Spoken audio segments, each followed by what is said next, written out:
बच्चों this is video clip number 3 जिसमें हम नेचर ऑफ सॉल्वेंट का अफेक्ट पढ़ेंगे कि सब्स्टिट्यूशन वर्सेस एलिमिनेशन में नेचर ऑफ सॉल्वेंट का क्या अफेक्ट है। देखिए सॉल्वेंट हमारे पास दो ही किस्म के होते हैं, एक होता है पोलर, एक होता है नॉन पोलर। अब देखेंगे हम कि पोलर सॉल्वेंट में कौन सा रिएक्शन ज़्यादा होगा, नॉन पोलर में कौन सा होगा। अगर आपको सामने नज़र आ रहा है देखिए SN1 और E1, मैंने ये कहा था इन दोनों का मैकेनिज्म एक तरह से होता है। पहला स्टेप स्लो होता है और उसी स्लो स्टेप पे आपके पास कार्बोकैटाइन बनता है। कार्बोकैटाइन पे कौन सा चार्ज है बेटा, कार्बन पे प्लस चार्ज है। चूंकि इस पे प्लस चार्ज है it is polar, it is ionic, ठीक है, कंप्लीट पॉजिटिव चार्ज है, इस वजह से इट विल बी स्टेबलाइज, ठीक है, it will be stabilize by polar solvent, it will be stabilize by polar solvent.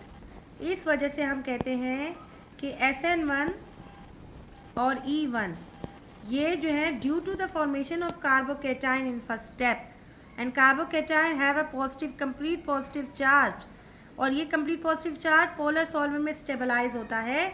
इस वजह से हम कहते हैं कि SN1 और E1 जो है वो पोलर सॉल्वेंट में फेवरेबल है, पोलर सॉल्वेंट उसको फेवर करता है, ठीक है।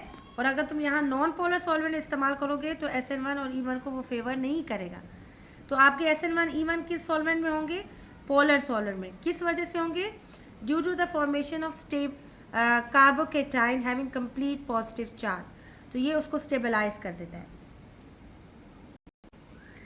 अब ये देखिए SN2 और E2 को आप उसके प्रोडक्ट को देखिएगा। पहले तो इसमें देखिए कि इसमें कोई SN2 और E2 में कोई कार्बोकैटाइन नहीं बन रहा, ठीक है, लिहाजा कार्बोकैटाइन के लिहाज से हम इसका फैसला नहीं कर सकते। अब इसका प्रोडक्ट देखिए, एक तो आप ट्रांजिशन स्टेट को देखिए, आपके पास जो ट्रांजिशन स्टेट है यहाँ वो आपके पास नॉन पोलर ही है, ट्रांजिशन स्टेट नहीं होती।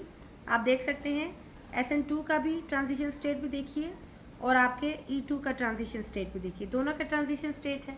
लेकिन अब आप प्रोडक्ट को देखिए, प्रोडक्ट में आपके पास SN2 में जो प्रोडक्ट बनता है वो यहाँ अल्कोहल बन रहा है या कोई और भी प्रोडक्ट बनेगा SN2 में, तो वो आपका देखिए ये पोलर होगा, ये प्रोडक्ट क्या है, पोलर है, पॉइंट टू बी नोटेड, ठीक है।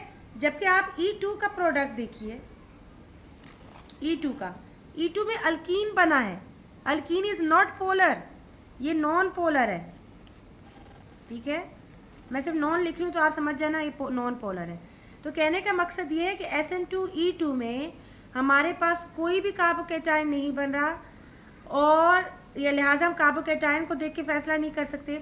लेकिन हम यहाँ के प्रोडक्ट को देखेंगे, SN2 में हमेशा पोलर प्रोडक्ट बनेगा, E2 में हमेशा नॉन पोलर प्रोडक्ट बनेगा। इस वजह से मैं ये कह सकते हैं हम कि चूंकि SN2 में पोलर प्रोडक्ट बन रहा है it will B favour bye polar solvent, ठीक है। लाइक डिजॉल्व लाइक का फॉर्मूला दिमाग में रखिए।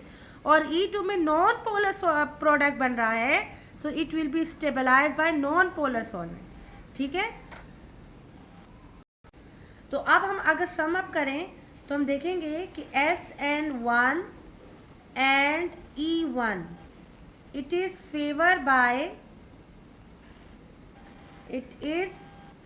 बाय सॉरी बेटा, फेवर बाय हमारा आ जाता है पोलर सॉल्वेंट, ठीक है।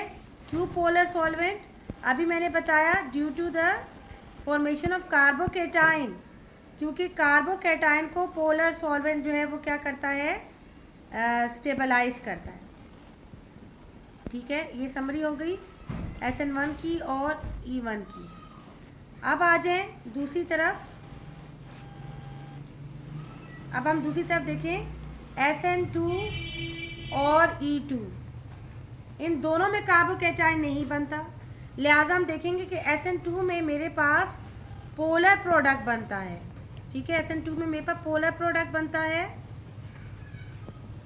और E2 में मेरे पास नॉन पोलर प्रोडक्ट बनता है। अब चूंकि मेरे पास SN2 में पोलर प्रोडक्ट बनता है सो SN2 will be favour bye polar solvent, polar solvent, ठीक है, ये समरी हो गई। और E2 में चूंकि नॉन पोलर प्रोडक्ट बनता है, नॉन पोलर प्रोडक्ट, तो it will B favour bye non polar solvent. शुक्रिया।